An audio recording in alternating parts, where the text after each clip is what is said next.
예, 작년에, 제가 와서 강의를 했었는데, 제가 뭐, 이렇게 기억력은 별로, 이렇게 특히 사람에 대한 기억력은 거의 없어요. 근데 오늘 이렇게 보니까 몇 분은, 눈에 익은 분들이 좀 있어요. 그래서, 아, 작년 학생들이 또 있구나. 이게 이제 뭐, 우리 학교에서 강의할 때는 학부생들한테 저는 이제 강의를 하는데, 학부생들이야 뭐 대학교 2학년, 3학년, 또 4학년 뭐 이렇게 되는 어린 학생들이니까, 뭐 현황, 또 이런 데는 별 관심이 없죠, 사실. 또, 뭐 젊으니까 뉴스도 잘 안 보고, 뭐 1년에 또 한 학기에 과목 들을 게 7, 8개씩 되잖아요. 그러니까 정신이 없죠. 그러니까 주로 이론 강의를 해요. 이론 강의를 하고, 저도 요새 뭐 대중 강의를 거의 안 하다 보니까, 유일하게 세종대에서 1년에 한 번씩 이렇게 와서 하는데, 그러니까 제가 이제 팔로업이나 업데이트가 안 돼 있는 거예요. 이 그러니까 작년 거 보고, 근데 올해는 좀 특이하게, 야, 이거 좀 분석을 해봐야겠다. 이거 왜 이렇게 난리를 치지, 이게. 저도 뭐 한 20년 부동산 시장 분석을 했지만, 특히 이제 이 전망이라는 이름을 걸면, 상당히 어려워요. 뭐 미래를 내다본다는 게 신기가 있는 것도 아니고, 과학적으로 이렇게 뭔가,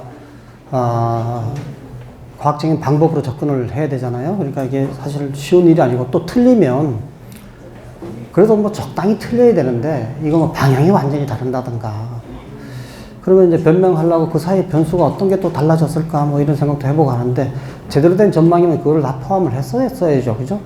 나중에 변명해서 뭐 하겠습니까? 작년 걸 보니까, 올해, 뭐 좀 안정될 것이다 이렇게 봤는데, 올해 폭등을 했잖아요, 사실. 그래서 이제, 그러면 그런 현상을, 어떻게 봐야 되느냐. 폭등을 했다 하더라도. 그런데 또 대통령은, 국민과의 대화에서 집값이 안정이 됐다. 또 이렇게 표현하신단 말이에요. 근거 없이 그렇게 표현하신 건 아니거든요.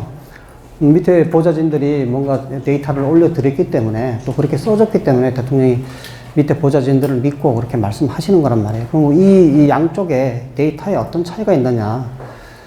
물론 뭐 체감하고 지수하고는 차이 있다. 이렇게 간단하게 얘기할 수도 있지만, 데이터가 조금 이제 활용하는 데이터가 어떤 거는 체감력이 떨어지고, 그래서 뭐 그런 것까지 한번, 자료를 한번 찾아서 한번 해보자 해서 사실은 조금 이제, 현역은 아니지만 현역으로 돌아온 느낌으로 좀 시장 분석을 조금 해봤습니다.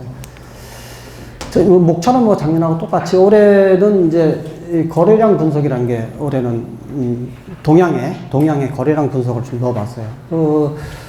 한국감정원에서 이제 국가 공인 데이터들은 다 생산을 하는데, 이 부동산 통계라는 건 뭐 다른 통계도 다 마찬가지지만 시기열이 길고 통계에 안정성이 있어야 통계를 우리가 분석에 활용할 수가 있는 거예요. 근데 이제 감정원이 저걸 가져간 지가 사실 몇 년 안 됐고, 원래 이제 우리가 통계를 많이 쓰던 거는 국민은행 통계, 국민은행의 부동산 통계가 87년부터 벌써 한 20년 이상의 통계 시기열이 있어요. 근데 대부분 그걸 쓰는데, 그 다음에 부동산 114는 알다시피 통계도 좋긴 좋아도, 상업용 베이스잖아요. 그죠?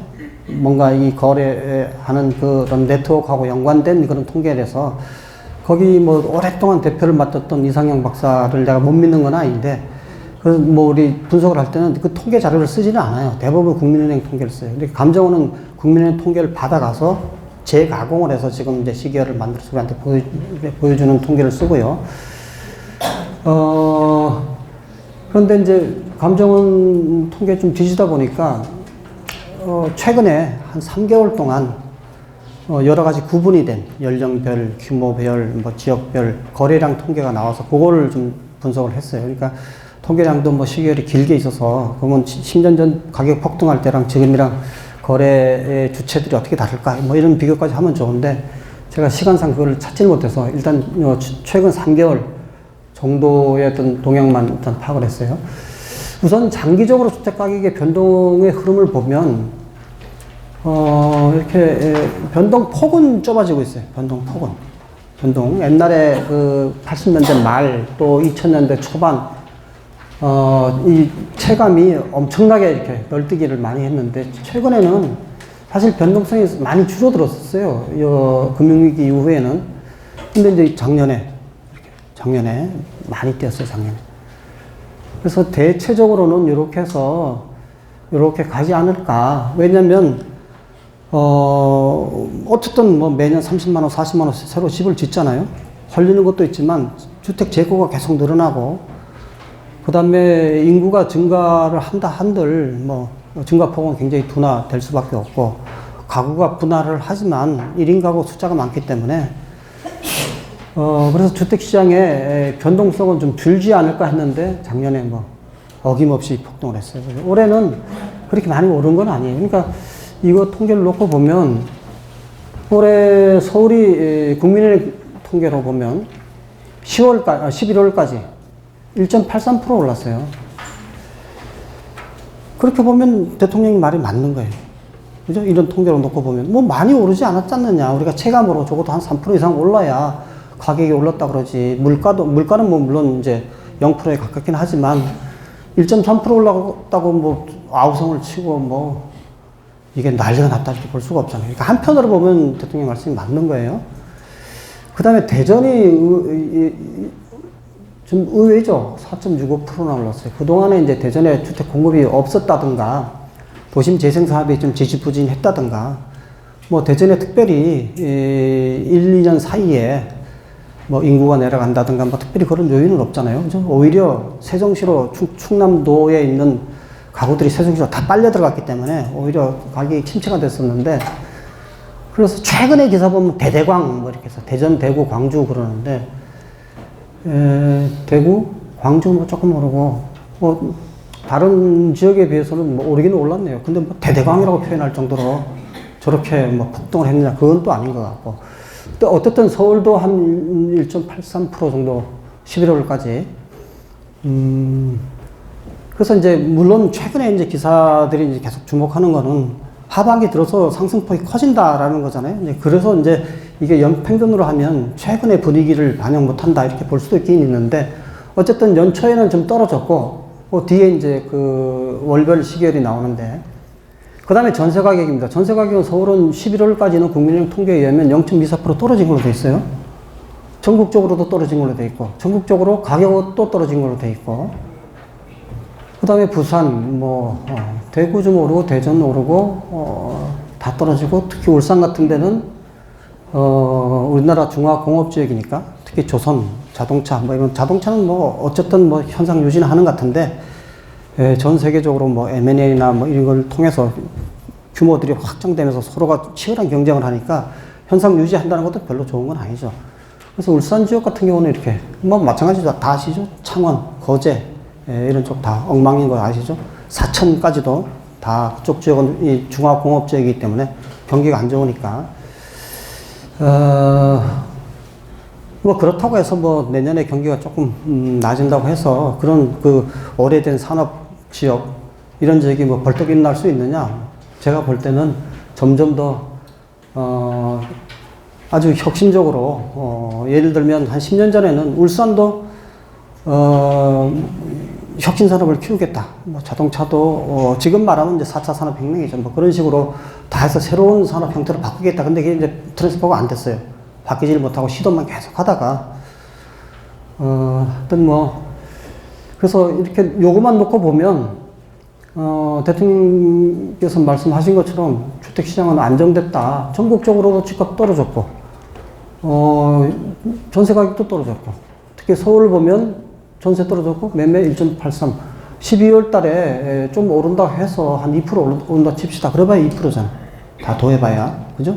이렇게 보면 이제, 그런데 이제 언론이나 이런 데서는 그거를 안 받아들이잖아요. 지금 무슨 소리 하고 있는 거냐.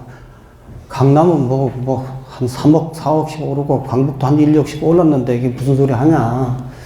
그래서 조금 이제 체감이 다른 것 같아요. 예전 같으면 강남 오르면 강북으로 넘어가고, 또 재개발, 재건축 소재를 통해서 기존 낡은 주택도 10년 된 거, 20년 된 것들도 어느 정도 그 상승률이 반영이 됐는데, 이제는 확 갈려버리니까 신규 주택이나 2, 3년 된 주택만 막 오르고, 그 다음에 재건축도 기한이 늘어났잖아요. 지금은 재건축하기 굉장히 힘들어졌어요.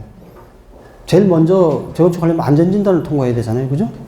근데 안전진단의 그 점수 중에 구조 안전이 굉장히 점수가 커졌어요. 패밀리 아파트 완전히 다 떨어졌잖아요. 그죠? 40년, 50년 다 돼가는. 목동도 그 기준에 의하면 하나도 안 돼요. 50년까지도 안 돼. 멀쩡하대요. 일부러 도색을 안 하고, 뭐, 콘크리트 떨어져도 가만히 냅두고, 철근 나와도 그냥 부식되는 많아, 남한테 보이려고 그렇게 하는데, 그거 소용없죠, 그렇게. 교수들이 와서 유관검사하고 다 부조검사하고 해서 거의 안 된대. 나중에 이제 그 기준을 바꾸기 전에는, 과거 같으면 활성화 시키려고 그러면, 와, 누수돼서 죽겠다. 이거 뭐 아래 윗집으로 안 싸우는 집이었고, 뭐 매일 뭐 누수되고 주차장 없었고, 뭐 매일 거기서 주민끼리 뭐 치고받고 해서 이건 도대체 경제 사회적 비용 이렇게 해서 그 점수를 올려줘서 그게 가능하게끔 만들어줬는데 지금은 이제 안 시키려고 그냥 아예 구조 안전성을 그 점수를 워낙 올려놨기 때문에 그러다 보니까 새 집은 옛날 우리 10년 전에 지은 집이라든가 15년 전 지은 집이라든가 사양이 다르잖아요. 그죠? 면적도 다르고 안에 배치도 다르고 그러니까 뭐 좋은 게 좋은 거죠. 사실 옛날 집보다 옛날 집 뜯어 고쳐봐야 얼마나 뜯어 고칠 수 있겠어요. 새로 지은 집들이 워낙 좋으니까 그러니까 차별화가 확 돼서 그런 집들이 많이 오르는 그런 부분을 우리가 보면 폭등을 한 거고 안 오르는 낡은 집하고 집을 다 썸에서 평균을 내면 이렇게밖에 안 된다는 거죠. 그래서 이게 다냐? 월별로 국민은행 통계를 놓고 보면 작년 가을에 많이 올랐어요. 작년 가을에 서울의 아파트 매매가가 제가 우리 집 값을 찾아봐야 될 정도로 주변에서 하도 이상한 소리 들려서 야, 뭐 너희 동네 집값 많이 올랐대. 그래서 신경 안 쓰고 있다. 설마 그러면서 그러니까 진짜 한 1년 확 튀었더라고요. 그러니까 서울 시내 전역이 다 그랬으니까. 근데 올해 작년에 9.11 대책 9.13인가요? 9.13 대책 내놓고 올 6월까지 서울의 그 매매 또 전세 서울 전체 아파트 다 요 네 가지 지표가 다 6월까지 이렇게 가라앉아 있다가 7월, 8월, 9월 가면서 이렇게 올리기 시작했으니까 이 평균 내면 사실 그렇게밖에 안 나오죠. 근데 이거 평균 내서 1.8이니까 하반기는 좀 올랐다는 얘기죠. 그죠? 하반기는 좀 올랐다는 얘기예요. 그렇게 해서 작년에 많이 올랐고 하반기는 그래서 저는 요번에 그 16일 날 12, 16 그 대책이 그렇게 세게 나올 줄을 예상을 못했어요. 그래도 뭐 원래 대책은 주로 언제 나오냐면 여름 휴가 지나고 그때부터 준비를 슬슬 해요. 실무자들 중심으로 해서. 그래서 가격 모니터링하고 전문가들 만나고 이렇게 해서 기존에 낸 대책에 대한 보완책이 뭐 있느냐 이런 거 모니터링하고 대책의 줄거리를 잡아가서 보통 이사철 직전에 8월, 9월에 내요. 근데 올해는 그냥 지나갔잖아요. 그죠? 그래서 뭐 없나 보다 그랬더니 저도 깜짝 놀랐는데 12월 16일 날 뭐 무지막지하게 이렇게 대책을 내놨는데 또 이제 국토부 공무원들은 또 이제 모니터링을 할 거예요. 기사 하나하나 소중히 봐요. 기사 하나하나. 일주일 동안 난 기사를 다 끌어 모아서, 그걸 정리해서 또 이렇게 평가 회의를 해요. 그러면 우리가 개선 보완해야 될 게 뭐 있느냐. 실수요자 피해 보는 사람이 진짜 뭐 누가 있느냐. 그럼 어떻게 고칠까. 그런 걸 계속 해요. 그래서 신문기사 그냥 지나가면서, 아유, 뭐, 저거 뭐 건설업체 이해관계 반영해서 이렇게 썼겠구나. 뭐 이렇게 넘기는 게 아니고, 거기에 나온 기사들을 다 그래서 조금씩 수정을 계속 해 나가면서 이렇게 해요. 자, 다음을 볼까요? 요거는 이제 아파트, 한국감정원에 나오는 실거래가 지수예요. 실거래가 지수 2018년을 100으로 해서 이렇게 돼 있는데, 이상하게 예전에는 주로 가격 안정을 강조하려면 감정원 통계를 쓰고, 가격 상승을 강조하려면 부동산 114나, 국민은행 통계를 쓰고 이렇게 했는데 실거래가 지수로 보면 이게 더 변동성이 커요. 실거래가 지수도 팔리는 모든 그 거래량 주택을 단순 평균 내지 않거든요. 응? 너무 이렇게 가격이 튄 게 있다 그러면 지우고 너무 다운된 거래가 있다 그러면 지우고 그 적당한 레인지 안에서 그 거래를 모아서 평균 내는 건데도 이렇게 변동성이 커요. 그래서 국민은행 통계랑 이거랑은 체감이 완전히 다르다. 그래서 이제 지금 감정원 자료를 찾아보니까 2019년 6월까지 자료밖에 이렇게 실거래가 지수가 안 나와 있어요.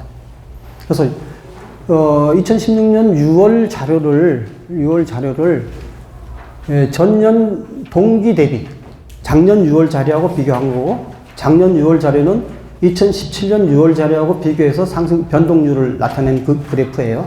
변동률을 나타낸 그래프예요. 이거 보면 또 다르잖아요. 그죠?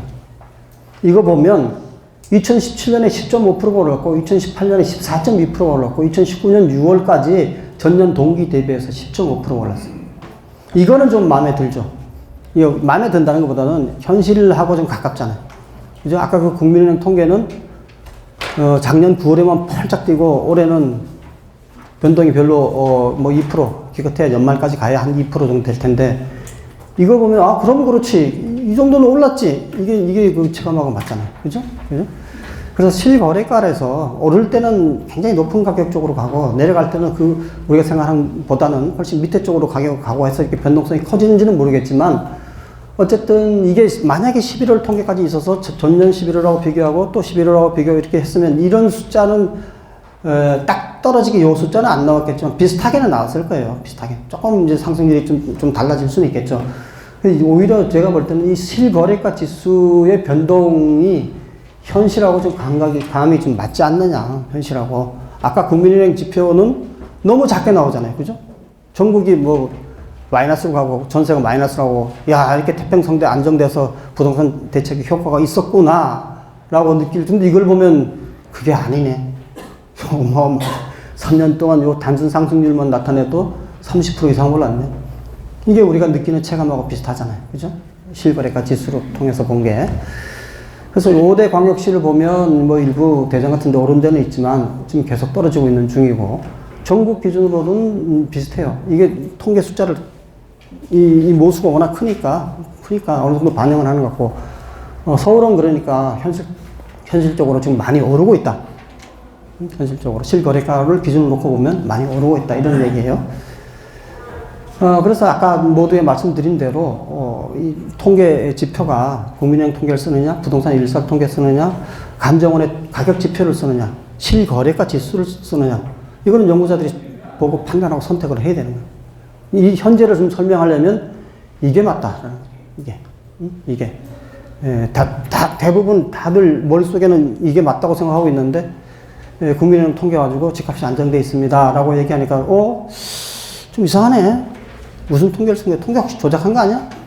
이렇게 의심을 하게 된단 말이죠. 그죠? 근데 실제로 통계는 실제로 실거래가를 지수화해서 그거를 변동률로 나타내니까 이런 모습으로 수도권도 그 대신에 이제 작년이 제일 많이 올랐고 올해는 그거보다는 조금 덜 올랐고 경기도도 2017년에 6.2 지금 올해는 3.8 전국 기준으로도 3.8, 0.7 그래서 요 기준 전국 기준으로 평균으로 놓고 보면 안정이 됐다고 얘기할 수는 있죠.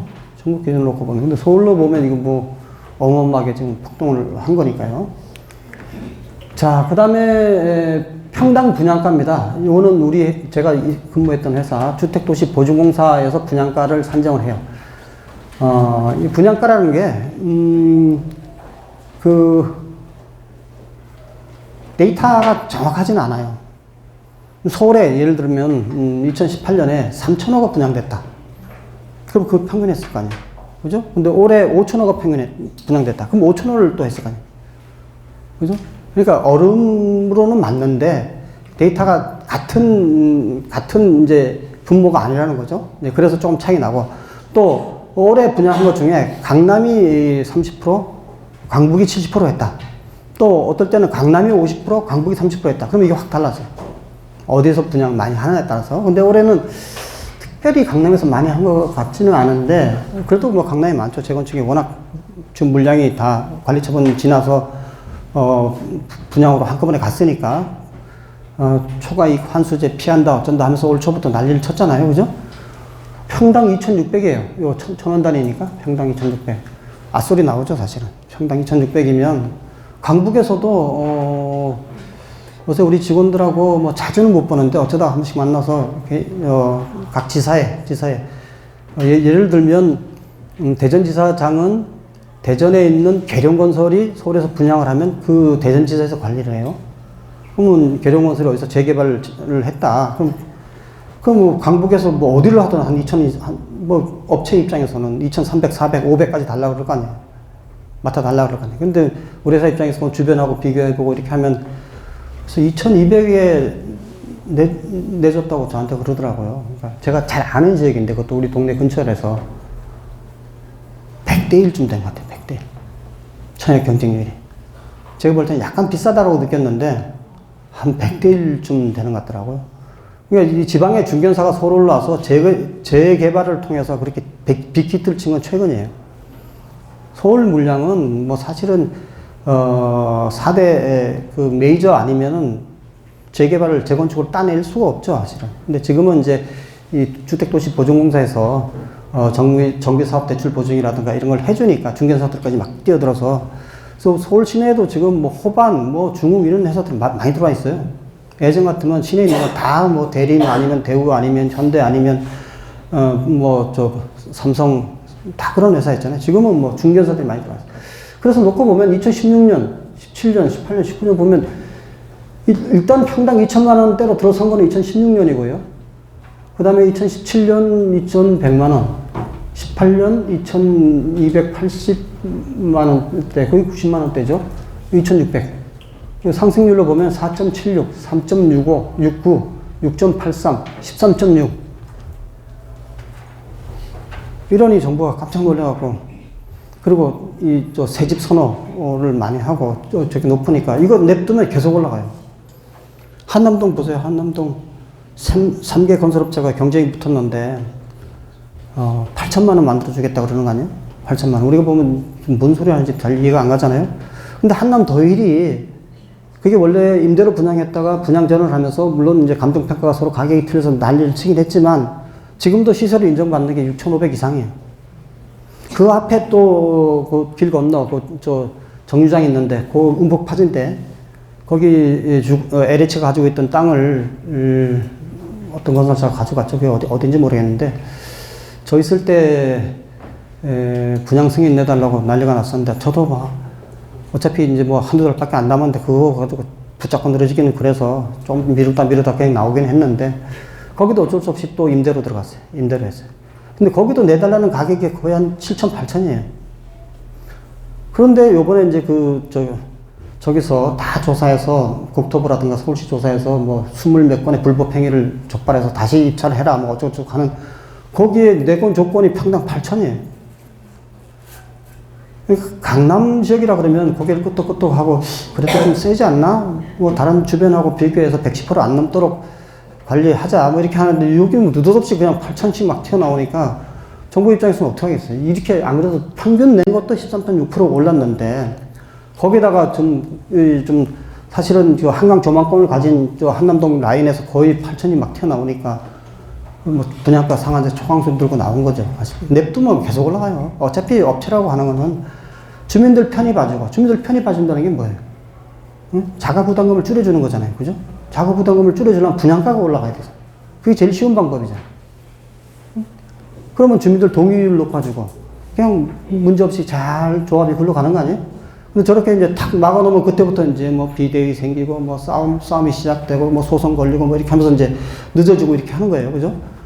근데 뭐 회사 입장에서는 어쨌든 뭐 수주도 따야 되고, 이것도 빨리 또 가야 되고, 그래서 조건을 내고 그러는데, 저도 현대그룹 출신이지만, 저렇게 해서 되나? 그래도 아무리 영리를 기반으로 한 기업이고 건설업체라고 하지만, 그래도 이 사회에 미치는, 이 서울시의 가격에 미치는 영향이나 이런 거 좀 신경을 좀 썼어야 되는 거 아닌가. 근데 뭐 GS라든가 몇몇 개 경쟁업체 포스코라든가 붙으니까 어쨌든 제끼고 따야 된다 이 생각 때문에 그렇게 한 것 같긴 한데, 아마 거기도 뭐 상한제 적용시키고 어쩌고저쩌고 하면서 가격이 이제 좀 더 내려가지 않을까 싶긴 한데, 거기도 뭐 주인들 손바뀜이 워낙 바뀌어서 원주민이 몇 프로나 될지 모르겠어요. 한남 뉴타운 재개발이 벌써 10년이 넘었죠. 10년이 뭡니까? 거의 15년 가까이 됐을 건데, 그 사이에 토백이 아직도 남아있는지는 모르겠어요. 그런 걸 보면 사실은 그게 꼭 주민을 저렇게 가격을 무조건 올리는 게 주민을 위한 길인가 들기도 하고요. 자, 그 다음에 이제 아파트 거래량입니다. 거래량 연간 단위로는 올해가 안 나왔기 때문에 가장 많이 거래가 됐던 해가 2015년이고요. 15년이고, 이게 80만 정도 되고요. 올해가 한 56만 원 정도 이렇게 거래량이 줄어드는 추세입니다. 거래량이 줄어드는 추세고, 서울도 거의 비슷한 추세예요. 서울도. 그래서 올해는 안 나왔지만 올해도 조금 작년보다는 줄지 않았을까. 그 뒤에 이제 나오는 통계를 보면, 볼까요? 이쪽으로 가지? 자, 이게 올해 8월부터 11월까지 3개월간 아파트 거래량을 분석을 한 거예요. 요거는 전국 기준입니다. 전국 기준 한국감정원 통계고요. 40대가 28.7%, 40대가. 그 다음에 많은 게 30대가 24.7%, 20대는 4.1%, 그 다음에 50대는 21%, 60대 11.9%, 5.2%. 사실은 돈이 많은 세대가 5, 6, 7 요 세대거든요, 사실은. 사실 뭐 젊었을 때 부동산 한다고는 하지만, 어디 가서 집을 사서 그 지역에 정착을 하는 거죠. 투자를 하는 게 아니고, 젊었을 때. 대부분 주변 사람들 보면 60대부터 시작을 해요. 여유자금이 좀 생기고, 먹고 살고 남는 돈이 또 여유자금이 있잖아요. 애들 결혼시키기 전도 그렇고, 결혼시킨 후도 그럴 수도 있고. 그래서 이 가격 상승 초기에는 50대, 60대가 주도를 해요. 근데 점점점 시장이 달아오르고 이렇게 하면, 끝물에 가면 젊은 애들이 몰려들어요. 젊은 사람들이. 초조해지니까. 이거 더 오르기 전에. 초조해지니까. 그래서 예전부터 흔히 그런 얘기 많이 있었잖아요. 끝장에는 공무원들하고 기자들이 달려겠다. 이런 얘기들이 있잖아요. 그죠? 참다. 계속 오르니까 이거 아닌가 보다. 방향을 확 바꿔갖고, 나도 들어가자. 여기 상담하시는 분도 계시겠지만, 고위 공무원들이 상담을 하면 그때는 장이 끝났다. 이렇게 보시면 돼요. 신문사 부장님들이 전화 계속 오고 그러면 장이 끝났다. 그러면 돼요. 하여튼 전국적으로는 아직도 40대가 가장 연령대별로 비중이 높아요. 내가 작년 강의할 때 이걸 강의를 드렸나 모르겠어요. 자, 우리가 다른 거 하는 거하고 달리 이 주택시장 분석을 할 때는 분석하는 연령대 비율이 달라요. 지금은 또 달라졌을 건데 그래도 어떻든 글로벌하게 전세적으로 세계적으로 분석으로 인정되는 걸 보면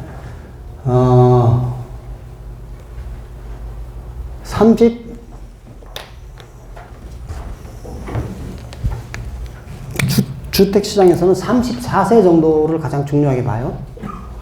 34세 이전. 35세부터 54세까지. 자, 55세 이상. 이렇게 봐요.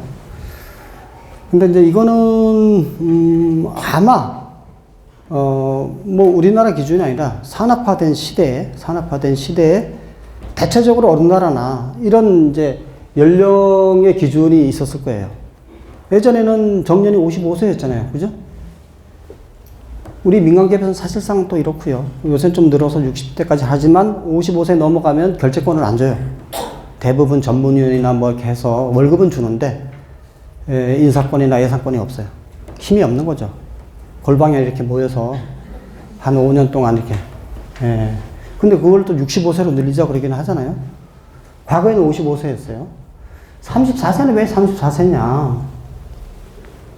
대학 졸업하고 직장 생활하고 하는 나이들이 우리만 이런 게 아니고 지금은 우리 이거보다 더 늦어지고 있는데 이 정도였나 봐요. 이 정도. 34세를 기준으로 해서 이 연령대는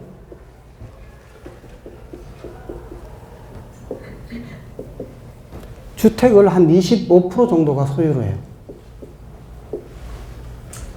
이 연령대는 반대로 75% 정도를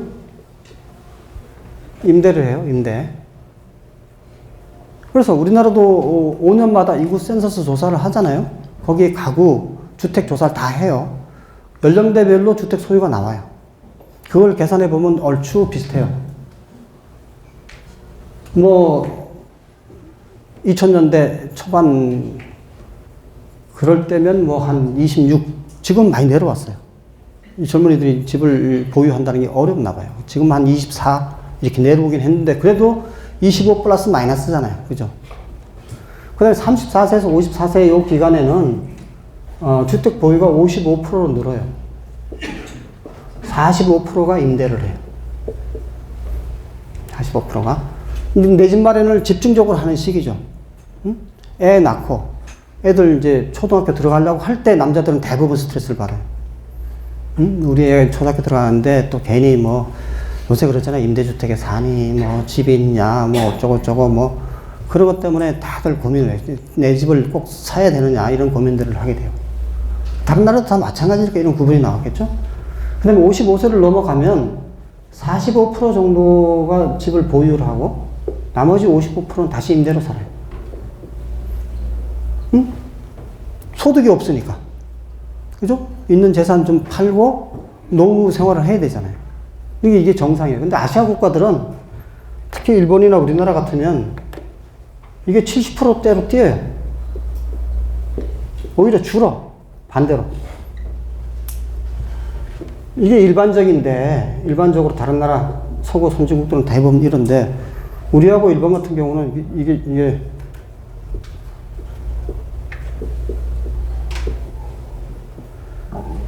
집에 대한 애착이 굉장히 크다는 거죠. 그래서 우리나라 사람들이 자산의 80% 이상 부동산이에요.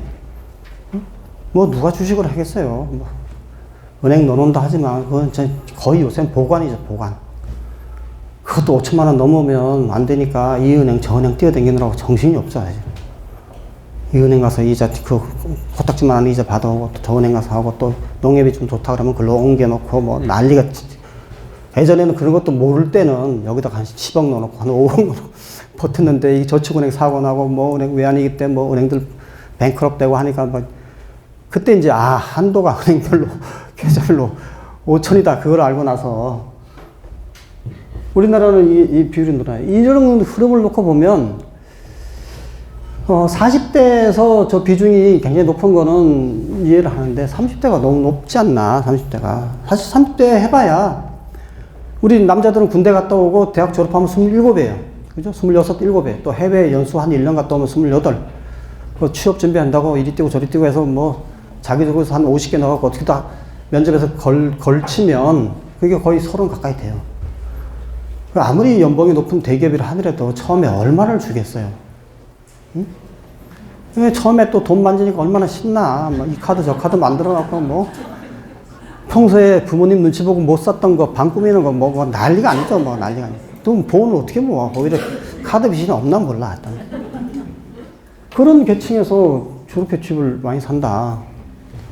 그래서 정부도 좀 저 부분을 주목을 하고 있어요. 근데 이제 이게 보편적이고 일반적인 상황이냐 아니면 아까도 말씀드린 대로 부동산 시장 끝물이기 때문에 젊은 사람들이 불안해서 조금 무리하더라도 지금 집을 사야 되느냐 이것 때문에 그러는 건지.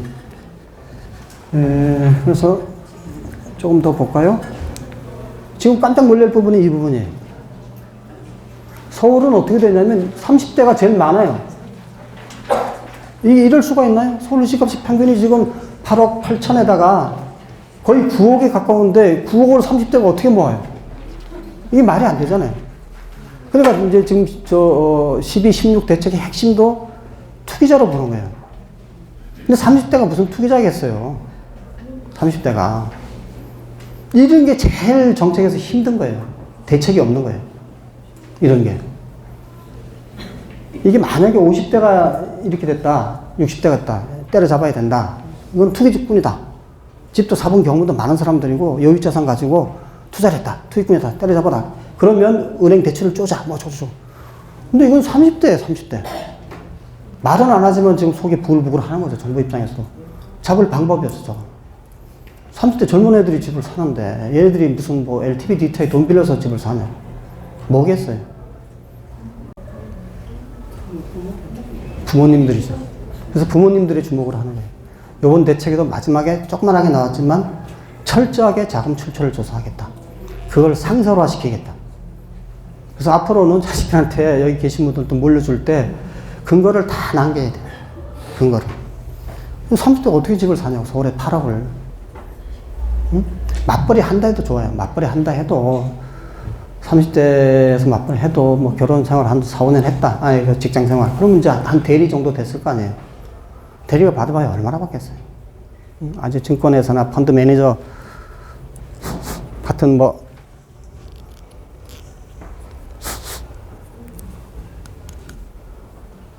아, 이제는 뭐, 좀 위험한 얘기한다고 막 마이크 꺼버리네. 안 되지? 배터리가 떨어졌나? 말씀하셔도 돼요.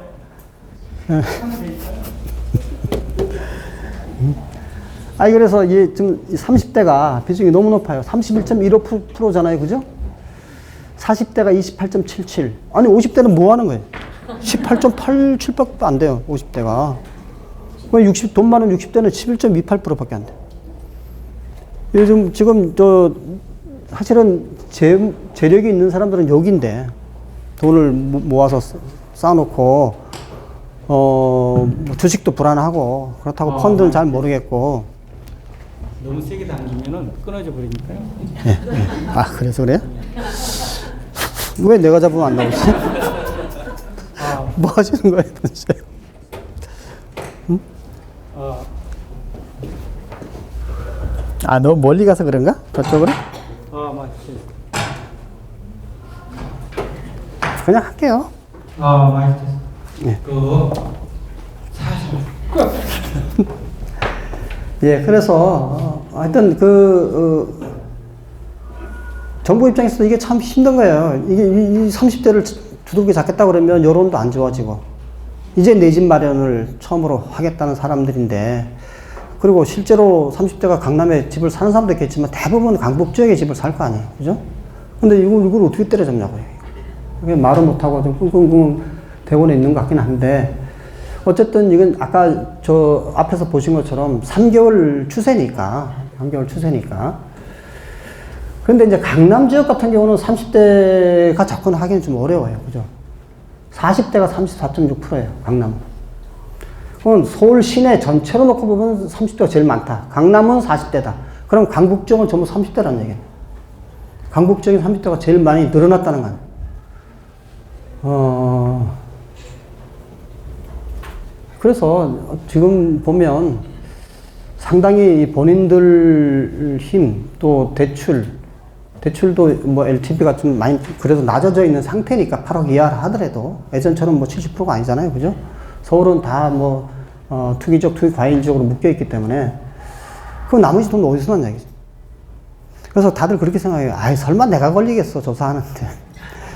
거기 자금 출처 내역서라면 대충 써놓으면 되고, 뭐 무슨 은행 뭐 어쩌고저쩌고 써놓으면 되고, 이건 철저히 조사 안 받겠지, 이거. 이제는 조사를 해야 돼요. 그러니까 지금 이 사람들의 부모가 다 베이비붐 세대 앞단이에요. 그죠? 50년대 후반에서 60년대 초반까지 앞단이에요, 앞단. 근데 베이비붐 세대가 1년에 한 800만 정도 세상에 나왔는데, 그 중에 50만 원 성공하지 않았겠어요?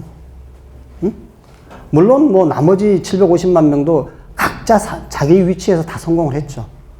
가게를 해도 30년, 40년을 한 거고, 비즈니스를 해도 40년, 지금 쌓아놓은 재산 없대도 네트워크 있는 거고, 오래된, 또 뭐 남한테 싫은 소리 안 들을 만큼 그 정도 일을 했을 거 아니에요. 그죠? 그 중엔 또 아주 성공한 사람도 있을 거고, 돈이 많은 사람도 있을 거고. 그런 쪽이겠죠, 아무래도. 그런 쪽이겠죠. 자식들 집 사고 결혼하고 그러면. 그래서 요새 이제 앞으로는 증여를 더 보겠죠. 상속은 죽어야 상속이니까. 증여 부분을 아주 꼼꼼하게 세금이나 이런 부분을 지금도 다 정해져 있잖아요. 그죠?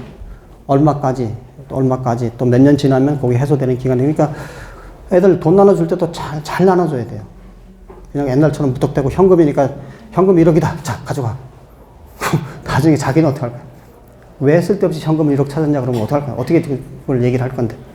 그러니까 요 현금을 주더라도 뭐 조금씩 갈라주는 것 방법도 있긴 한데, 하여튼 이제 앞으로는 이런 부분에서 굉장히 조사나 뭐 자료 제출 요구라든가 실제로 조사 들어가면 다 뒤진대요, 다. 그래서 그거를 뭐 내가 월급이 와이프랑 둘이 맞벌이니까 1억이 넘는데 8년 했으니까 8억이 되는 거 아니에요? 안 돼. 어떻게 8억이 돼? 총 번 게 8억이고 모은 게 8억이 어떻게 되냐? 그 안에서 다 현금흐름 보고 3억이면 되면 다행이죠. 그것도 많이 저축한 거죠, 사실. 그 정도면. 그죠? 그래서 아직까지는 뭐 얼렁뚱땅 넘어가고, 우리 친구들도 보면 애들 결혼시킬 때 좀 도와주고 있는 그런 친구들도 있는 것 같은데, 예, 앞으로는 이런 부분에서 굉장히 강해질 거다. 강남은 어쩔 수 없이 워낙 비싸니까 저거는 뭐 쉽게 현금 부자 아니면 사실 저거를 할 수 없는 지역이잖아요. 부산도 보면 40대가 제일 많아요. 여전히 이제 30대의 훌도 많고, 경기도도 30대가 많아요. 50대보다 30대가 더 많아요. 그러니까 뭐 직장이라든가 또 서울 경계 주변에 있는 신도시들은 충분히 출근 왕래가 가능하니까 이런 데도 집들을 많이 한다는 거고요. 지금은 이제 30대 반란이 아닌가, 이 시기는. 그래서 30대들이 이 부동산 시장에 초반부터 뛰어들지는 못해요. 모르니까.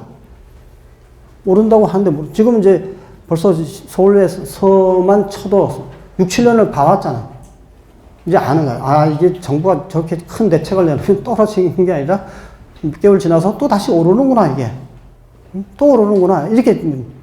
그러니까 늦게 뛰어드는 거예요, 늦게.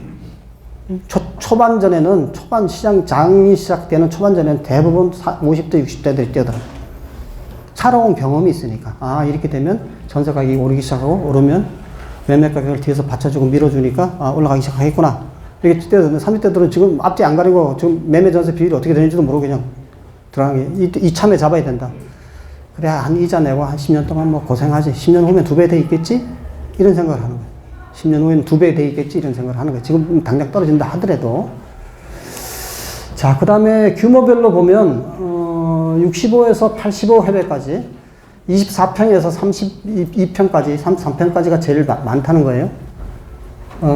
전국에서는 이게 제일 많은데, 서울에서는 중대형이 좀 있어요. 서울에는 중대형을 많이 지었다 보니까, 과거에. 이 비율이 좀 높고, 그래도 뭐,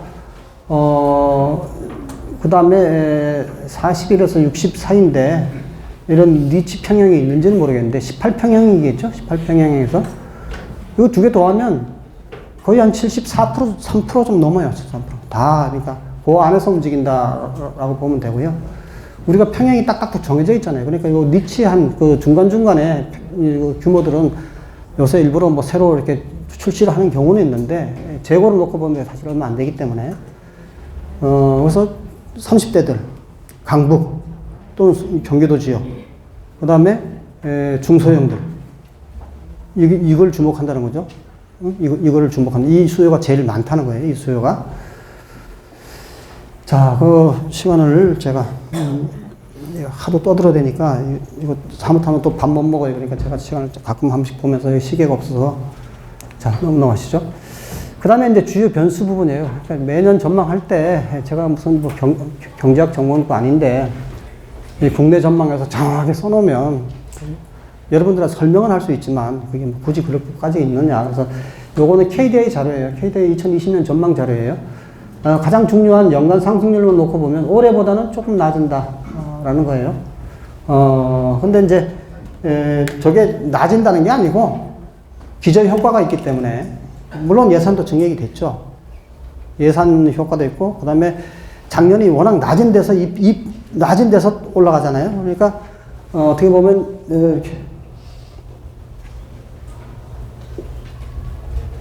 L자형이라고 그러죠. L자형. 대부분 경제 성장은 이렇게 해서 이렇게 올라가는 게 정상이죠. 그죠? 저점을 찍고. 근데 2인데 2.3이면 이렇게 옆으로 가고 있다. 옆으로 간다. 옆으로. 그래서 뭐 삼성반도체가 뭐 발톱 이렇게 세워주겠지라고 얘기는 할 수는 있겠지만 그것도 뭐 좀 나아지긴다고는 하지만 사실 나라 전체의 경기를 이렇게 끌어올릴 만큼 그만큼 힘이 있을지 사실 뭐 이럴 때도 됐죠. 뭐. 그동안 고도 성장을 해왔잖아요. 사실 많이 했고. 중국도 저렇게 설치지만 또 한 10년 후면 또 우리나라 비슷하게 잠재 성장률 이렇게 툭툭툭 떨어지면서, 우리도 이제 이럴 때가 됐죠. 사실은. 이렇게 해서, 어떻게 중국을 대체하겠어요? 어떻게 동남아를 대체하겠어요? 싼 가격에. 그래서 할 수 없이 뭐 광주형 자동차, 구미형 자동차에서 원가를 낮춰보려고 발버둥을 치는데, 솔직히 우리나라는 노조가 너무 강해요. 워낙 강하다 보니까, 그렇게 쉽게, 그래서 경기는 크게 낮아지는 게 아니다. 2.3이지만 2에서 2.3이기 때문에 거의 이렇게 바닥을 간다. 그래서 뭐 지표를 보면 설비 투자, 건설 투자 마이너스에 있던 것이 일부는 플러스로 돌아가고 뭐 이렇게 하지만, 뭐 경상수지는 뭐 계속 흑자를 내겠지만, 물가도 올해보다는 조금 오르는 걸로 돼 있지만, 거의 올해 수준일 것이다. 올해 수준일 것이다. 이렇게 크게 뭐가 나아지는 거 없을 것이다. 총 민간 소비도 1.9에서 2.1이니까 그거예요. 뭐 별 의미 없는 숫자예요. 그래서 올해랑 비슷하게 더 안 나빠졌으면 다행이다 할 정도로 올해랑 뭐 그게 출구가 우리나라를 이렇게 경기를 살릴 만한 출구가 사실 지금 보이는 상태는 아니고요. 미국하고 중국하고 무역 분쟁이 해결이 된다 하더라도 잠시 주식만 벌떡하겠지 뭐 우리 이 거시경제가 자체가 움직일 수는 없잖아요. 그죠? 우리는 자동차를 많이 팔아야 되고 배를 조선을 많이 팔아야 되고 반도체를 많이 팔아야 되고 철강을 많이 팔아야 되고 그죠? 석유화학 제품들을 완제품 수출을 많이 해야 되고 이런 나라이기 때문에 사실 이게 하루아침에 세계 경제 전체가 좋아지지 않는 한 하루아침에 그래서 거시경제가 부동산에 미치는 영향은 그렇게 크지 않을 것이다. 경기가 좋기 때문에 부동산이 살아난다. 이런 기대는 크게 가질 필요는 없다. 이렇게 보고요. 이 거시경제는 어떤 면으로 이제 이 부동산에 다가오느냐 하면 경기가 좋아지면 회사 실적이 좋아져. 회사 실적이 좋아지면 이제 고용이 늘어나고 고용이 늘어나는 것과 동시에 승진도 빨리 되고 그래서 그 사회 구성원들이 집을 살 만한 희망을 가진다라는 면에서 이 거시경제를 자꾸 얘기를 하는 거예요. 부동산 거래도 늘어나고. 근데 퍼센테이지는 조금 올라가 있지만 거의 작년하고 비슷한 수준이다. 이렇게 보면 되는 거고요. 그 다음에 16일 날 대책을 내놨어요. 워낙 뭐 많이 내놔서 투기적 대출 수요 규제 강화. 그래서 그 예전에는 공시가격 9억 그랬는데 이제 시가 9억. 그죠? 그거 어마어마한 거예요. 공시가격 9억 그러면 그래도 공시가격이 한 7, 80%밖에 안 되기, 10%밖에 안 되기 때문에 한 12, 3억까지는 되는데 지금은 시가 9억 바로 이렇게 하잖아요. 그죠? 시가 15억. 9억을 넘어가면 LTV 비율이 초과한 부분에 대해서 20%로 하고 15억은 아예 대출을 해주지 마라. 지금 이렇게 강력하게 한 거잖아요.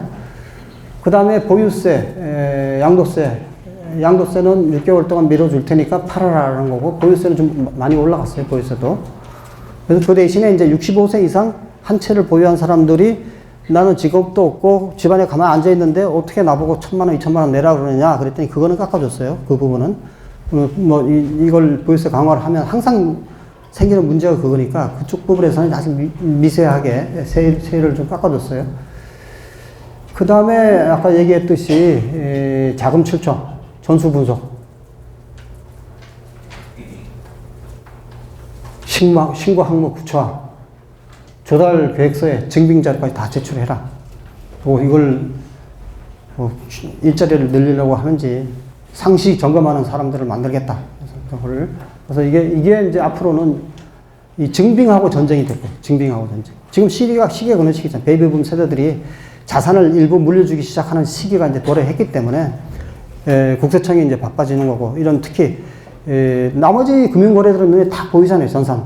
본인만 동의하면 다 보잖아요. 다 보는데 부동산은 볼 수가 없잖아요. 그죠? 이거는 자기가 내면서 본인이 동의하는 거니까. 자기가 써내는 거고 그런 거니까 점검해 볼 수 있잖아요. 그러니까 이제 앞으로는 이 부분하고 상당히 전쟁이 될 것이다. 그 다음에 분양가 상한제 이렇게 얘기하지만 저의 정식 명칭은 원가 연동형 분양가 상한제예요. 그죠? 원가 연동형이라고 하는 원래는 분양가 상한제는 그냥 그 분양 가격의 상한을 정했어요. 서울하고 뭐 부산하고 다 똑같이 옛날에 딱 정해놓으니까 비싼 데는 안 지어주고 싼 데만 잔뜩 지었어요. 그래서 안 되니까 그러면 원가에 연동해주겠다. 그 원가는 뭐냐? 토지 가격을 얘기하는 거예요. 근데 지금 토지 가격도 그동안에는 상한제를 하더라도 토지 가격에 예를 들면 뭐 개발이익이라든가 기대이익이 조금 들어갔는데 감정평가 가격으로 하겠다는 거예요. 황당한 얘기죠. 이거 황당한 얘기죠. 그러다 보니까 이게 엄청나게 낮아지는 거예요. 엄청나게. 그 뒤집어 얘기하면 뭐예요? 프리미엄이 엄청나게 발생한다는 얘기예요. 반값도 나올 수 있어요. 어떤 지역은. 그냥 30, 40%는 프리미엄이 나온다는 얘기예요. 물론 뭐 업체는 손해볼 게 없죠. 사업 양이 줄어서 손해지만 개별 사업에서는 어차피 다 조합원한테 전가시키고 다 이렇게 떠넘기는 거니까 건설업체들은 그 대신 분양은 100%잖아요. 저렇게 가격이 싸니까 분양은 100%잖아요. 이렇게 해놓고 자꾸 전세 대기 물량이 늘어난다고 뭐라 그러면 어떡해. 지금 대박이 저게 대박인데 당첨이 안 돼서 문제지. 저게 대박인데 점수 높이려고 그러면 그 동네 가서 무주택자로 6개월이나 1년 있어야 되는데 그러면 어떻게 하라는 거야. 그래서 사실은 우리 회사의 허브에서 고가 분양을 통제를 하고 분양가 규제를 하고 이렇게 하지만 이렇게까지 세게 나올 줄 몰랐어요. 저도 깜짝 놀랐어요. 나도 이제 회사 그만둔 지가 한 1년 반 됐는데 굉장히 강력한 거예요. 강력한 건데 저렇게 되면 주민들 중에 팔고 나간 사람들, 조합원들 중에 팔고 나간 사람들은 좋다 그럴 거고 조합원들은 대박 피해를 다 뒤집어 쓰는 거죠. 그렇게 낮아지면 어떻게 하겠어요? 그 비용이 다 조합원들한테 갈 거 아니에요, 조합원들. 그러니까 조합원 분양가가 일반 분양가보다 훨씬 높을 수가 있어요. 그런 게 지금도 서울에서 몇 개 분양됐어요. 그러면서도 분양 받아요, 조합원들도. 일반 분양가가 조합원 분양가보다 낮아요. 말이 안 되잖아요, 사실은. 조합원 우대하게서 조합원인데. 그런데 시세가 오른다 생각하기 때문에 이건 1, 2년 지나면 다 커버된다. 그러니까 싸우다 그냥 다 받아들이는 조합도 있어요. 이렇게 되면 그런 조합이 속출할 수밖에 없어요. 그렇게 되면 건설업자가 손해보려고 그럴까요? 손해 안 보려고 그러죠. 다 조합한테 저 비용 또 내기죠. 그러면 조합원들은 뭐 어마어마하게 자기 부담금을. 조합원 중에 오히려 쫓겨나는 사람도 많이 나올 수도 있어요. 들어가 보지도 못하고 그 돈을 낼 방법이 없잖아요. 대출은 해주지만 자기가 소득이 있어서 대출을 갚을 수 있을 때 대출인 거지. 벌이가 없는데 대출이 있으면 뭐 어떻게 할까요? 이자가 계속 나오는데. 그러니까. 그 다음에 이제 다 지금 이 사태가 난 이유가 그거잖아요. 가격이 많이 올랐고, 앞으로 더 오를 것 같고, 자, 상한제를 하는 거니까 서울시는 주택 공급이 없을 거다. 지금 분양 준비되어 있는 건 하겠지만 앞으로는 더 없을 거다. 그래서 공급 부족에 대한 우려 때문에 가격이 오른 거니까 그걸 불식시키기 위해서, 실수요 중심의 공급 확대를 하겠다. 도심 내에 공급 차질 없는 추진하고, 수도권에 30만호, 하고, 이게 좀 말이 꼬이는 거죠, 사실은. 이렇게 잡아놓고 해야겠다 해놓고 또 공급은 또 해야 된다고 해야 되니 그러니까 할 수 없이 들고 나온 게 가로주택 정비사업 6m 이상 그 서방도로가 있는 데는 작은 구역이라도 도시재생이라고 하면 뭐겠어? 아파트 짓는 거죠. 면목동이 1호 사업인데 아직도 착공을 했나 모르겠어요. 저 있을 때도 착공 못해서 하도 사업성이 안 나오니까 LH가 직접 가서도 이게 또 안 되는. 뭐 이렇게 아니 돈이 남는 집에는 싸움이 없어요. 우리 기름 뉴타운 1호가 우리 뉴타운 1호가 기름 뉴타운이에요. 이명박 정부 때 처음으로 기름 뉴타운에만 돈을 몇백억을 줬어요. 도로 놔줬어요. 기름 뉴타운은 일사천리로 진행이 됐어요. 그러니까 돈을 서로 달라 그럴 때 아둥다둥 싸우는 거예요. 남는 게 없을 때. 그러니까 이게 이제 남는 게 더. 그 가로주택 정비 사업은 사실은 우리가 생각하는 아파트 단지도 아니에요. 나홀로동 아니면 한 2동짜리? 뭐 이런 것들이에요. 수익성도 대기업은 아예 여기 관심이 없어요. 그 비싼 그 간접비를 줘가면서 직원을 부리는데 거기 가서 저거를 해서 비용이 빠지겠냐고요. 안 빠지죠, 당연히. 다 중개사들 몫인데. 하여튼 중공업 지역도, 중공업 지역은 용적률이 높으니까, 저런 데서 오피스텔이나 집 같은 걸 많이 짓겠다. 지금 이렇게 생각할 수도 있고요. 그래서 조금 이제 정부에서, 이왕할 거, 한 사전에 준비를 많이 했다면 이것보다는 조금 더 실효성이 있고 어필이 되는 대책을 좀 내놓지 않았을까. 좀 급하게 대책을 하다 보니까 있는 거 추려갖고 지금 다시 발표하는 정도 수준밖에 되지 않지 않았느냐. 그 뒤에 이제 세부적인 내용들이에요. 세부적인 내용들인데, 이것도 줄여놓은 거예요. 이것도 줄여놓은 건데 워낙 많아요. 그래서 아까 말씀드린 대로 9억 원 초과 실거래가 신고시 자금조달 계획과 함께 관련된 객관적인 증빙 자료를 제출하는데 하여튼 이런 것들 다 소득금액 증명화, 예금, 외적금, 잔고 뭐 하여튼 이게 가능한 걸 다 내놓으라는 거죠. 그냥 얼렁뚱땅 부모한테 받아놓고 얼렁뚱땅 내가 벌었다. 나 연봉이 얼만데 몇 년 동안 먹지도 않고 다 모아놨다. 가져와 보라는 거죠. 가져와 보라. 이렇게 해서 이 월급 받은 게 어디 적금으로 들어가고 해서 보자는 거죠. 그럼 100% 다 걸려요, 그럼 거의. 하여튼 그래서 이 자금 관리를 이제는 잘해야 된다. 옛날처럼 어리버리한 시대에 그렇게 하면 안 된다. 이제는 우리가 투자를 하든 뭘 하든 자원을 굉장히 잘해야 된다. 자, 그래서 그거까지 봤고요. 그 다음에 이제 변수로 이제 공급량 변수입니다. 이게 착공 물량인데, 제가 그 최근 분기까지 이렇게 착공 물량을 전국, 서울, 수도권, 지방 이렇게 해서 이렇게. 서울은 사실은 뭐 분양 물량이 별로 없어요. 원래 착공 물량이. 서울은 이 1000만이 살아도, 서울은 뭐 기껏해야, 이거 봅시다. 이거 한 2018년 보면 16,000, 18,000, 23,000, 17,000이니까 한 5만에서 6만 개 사이밖에 안 돼요. 서울은. 아무리 뭐 해봐야. 어디 뭐 어떻게 할 방법이 없잖아요.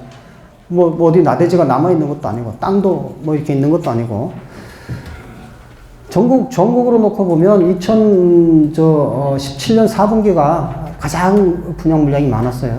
그래서 이제 요건 데이터를 이렇게 일일이 숫자로 적어 놓은 거는 이제 여러분들이, 물론 뭐 부동산 114나 건설산업연구원, 건산연에서도 데이터를 낼 때는 이게, 그래서 홈페이지 들어보니까 데이터가 안 보이더라고요. 제가 그때 세미나 할 때 사회를 봤는데, 혹시나 저 데이터 있으면 좀 옮겨 적으려고 보니까 없어. 이런 건 여러분들이 보시라고 하는 거고요. 그 다음에 입주 물량은 추정해 놓은 숫자입니다. 추정해 놓은 숫자. 2020년 상반기, 하반기, 2021년 상반기, 2021년 하반기까지 이렇게 입주 물량을 추정해 놓은 거예요.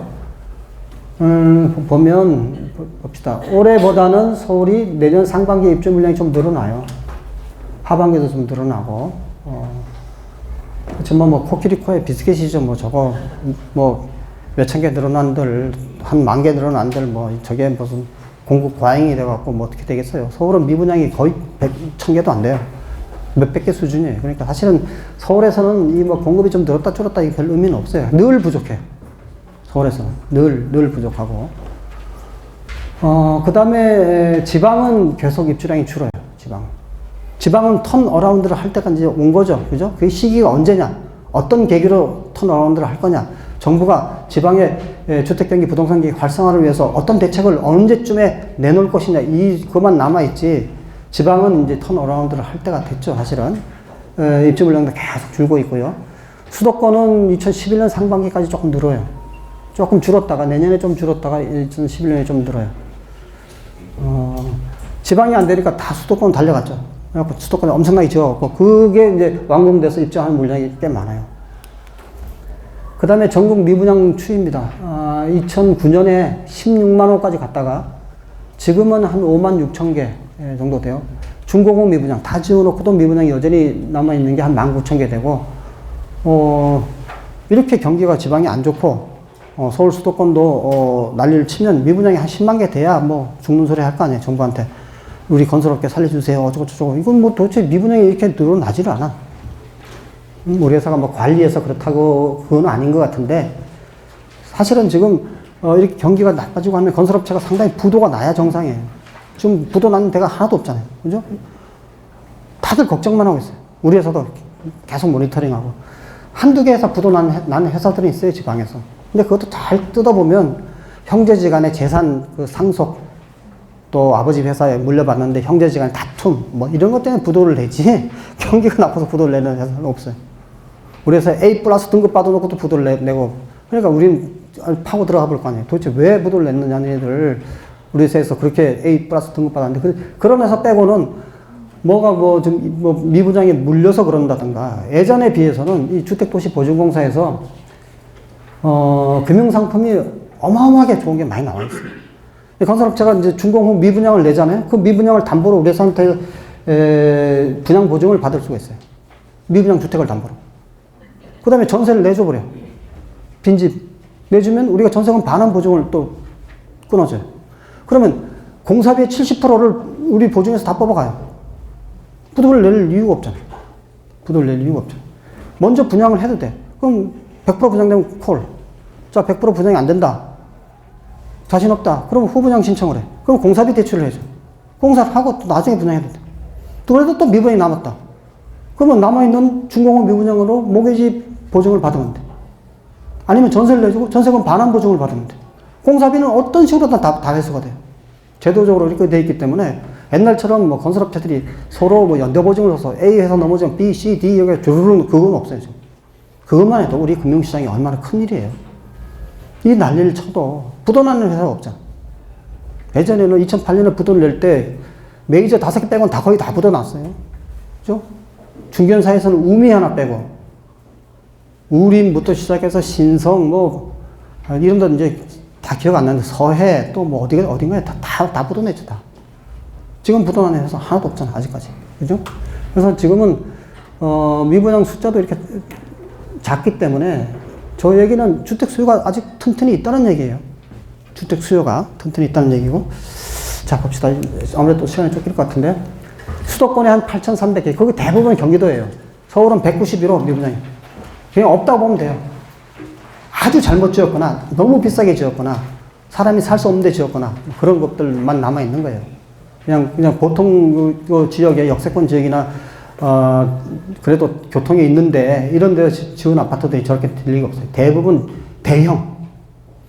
이 포트폴리오 맞추겠다고 굳이 50평짜리 안 지어도 되는데, 이 조합원님들이 자꾸 욕을 하니까 어쩔 수 없이 지었다가 좀 물린 그런 거 빼고는 거의 다 분양이 되는 거예요. 그 다음에 지방이 48,000개. 중대형. 중대형이 아니라 중소형 42,000개. 소형도 9,300개. 다 지방이에요. 지방. 거의 지방이고. 경기도도 일부 있겠죠. 경기도도. 자, 그 다음에 이제 수도권에만 따져보면 서울은 뭐 거의 없다시피 하고요. 그 다음에 인천도 사실 이건 미분양이 많지가 않아요. 인천도 지금 10월 기준으로 836개 밖에 없어요. 경기도는 신도시도 워낙 많이 지었기 때문에 한 6, 7천 개 정도 남아있어요, 경기도는. 자, 지방은 부산이 뭐 미분양이 엄청나게 많아요, 부산. 부산이 한 4,300개, 대구가 1,360개, 광주가 95개. 이번 정부 들어서 광주가 굉장히 그 시장이 가격도 많이 오르고 미분양도 많이 줄었어요. 옛날에는 광주가 미분양이 굉장히 많았었는데 지금 뭐 100개도 안 되잖아요. 대전도 1000개가 안 되고, 울산이 지금 한 1000개 조금 넘고요. 부산에 좀 집중적으로 몰려있어요. 이걸 좀 말렸어야 되는데 이걸 못 말리니까 저렇게 미분양이 나는 거예요. 우리 회사가 좀 말리면 근데 뭐 업체들 입장에서 어쩔 수가 없잖아요. 땅은 5년 전에 사놨고, 그죠? 이자비는 금융평 계속 들어가고, 응? 뭐, 허구가 신이냐? 너네가 신이야? 우리가 해서 통과하면 어떡할래? 책임질 거야? 그럼 뭐 어떻게 하냐고. 시장인데. 그래서 뭐 덜컥덜컥 내주면 저렇게 그냥 어마어마하게. 부산은 원래 미분양이 좀 많은 지역이긴 해요. 그래서 나중에 이제 또 몇 년 지나면 이제 빠지겠죠. 부산도. 자, 봅시다. 자, 그 다음에 이제 이론적인 부분인데, 내가 빨리 할게요. 자, 작년에 들으신 분도 있고, 안 들으신 분도 있고, 제가 이제 연구를 한 20년 하면서 좀 유심히, 했던 우리나라 주택시장의 매매 가격의 흐름하고 전세 가격의 흐름하고, 살펴보니까 일정한 규칙, 룰이 발견이 되더라. 전세란 제도는 우리나라가 유일하지는 않지만, 다른 나라도 뭐 일부 비슷한 게 있긴 있는데, 유일하지는 않지만, 아주 독특하잖아요. 임대차 시장에. 독특하잖아요. 전세라는 거는, 어쨌든 그 임차인의 돈을 임대인이 받고 그 대신 집의 사용권을 주는 거잖아요. 그죠? 사용권을. 근데 임차인한테 받는 돈도, 그거를 이용할 수 있기 때문에. 그래서 이제 지금은, 제가 뭐 이 강의한 지 10년이 넘었으니까 이 갭 투자, 레버리지 투자에 대해서 정부도 굉장히 관심이 많아요. 그래서 이번에 전세가격까지 두둑이 막았잖아요. 그죠? 전세를 활용하면 집 투기가 가능하다라고 정부도 보는 거예요, 이제는.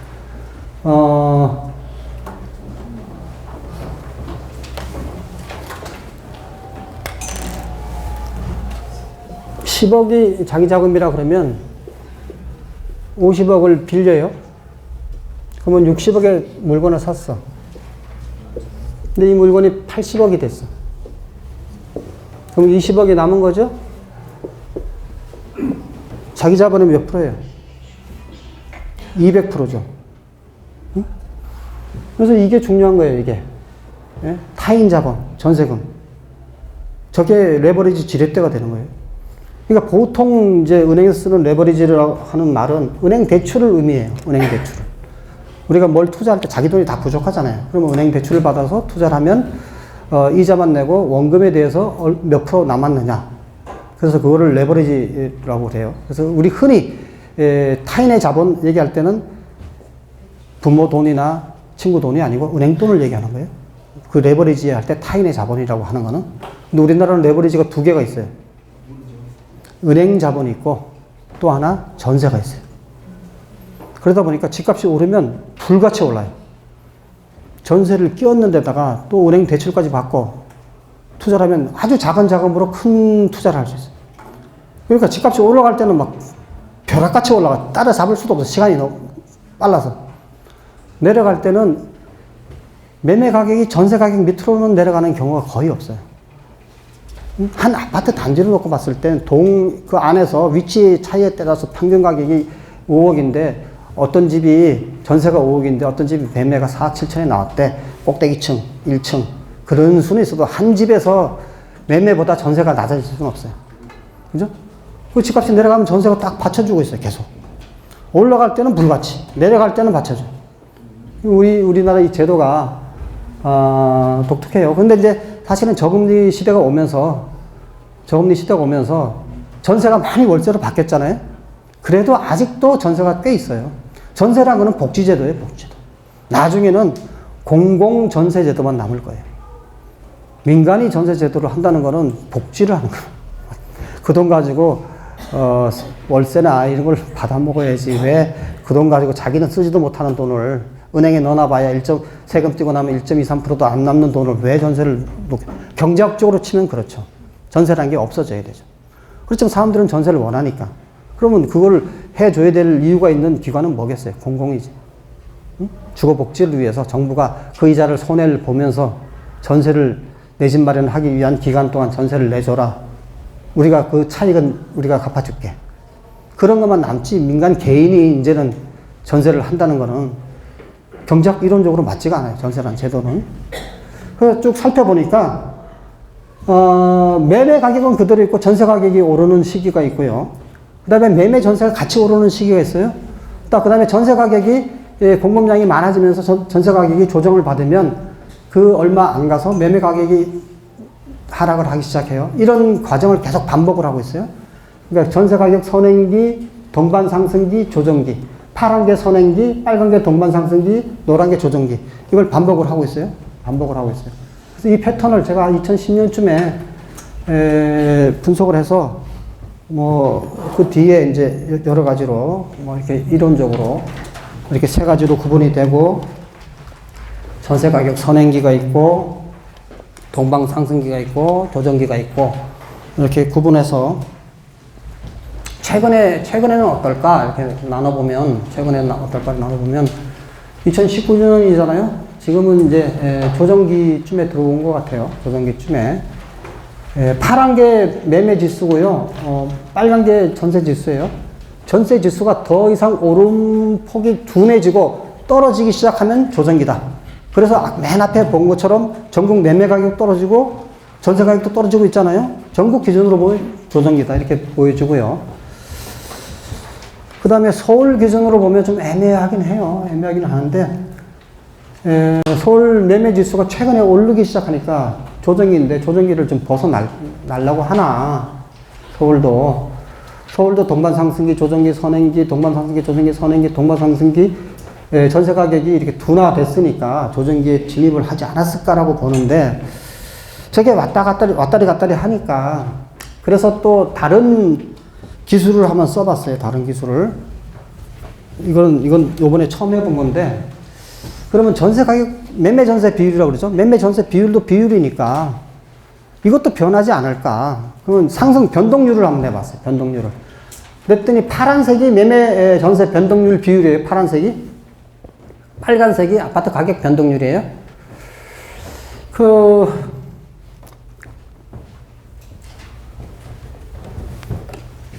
여기를 보면 이렇게 떨어졌다가 매매 전세 비율이 이렇게 떨어졌다가 이렇게 한 번에 안 올라가죠, 그죠? 이렇게 움직이잖아요, 밑에서 계속. 한 3번 정도 파동했잖아요. 또 얘가 올라가도 한 번에 올라가지 않잖아요, 그죠? 얘가 한 3번 정도 파동했잖아요. 얘가 좀 여기처럼 내려왔어. 2002년처럼.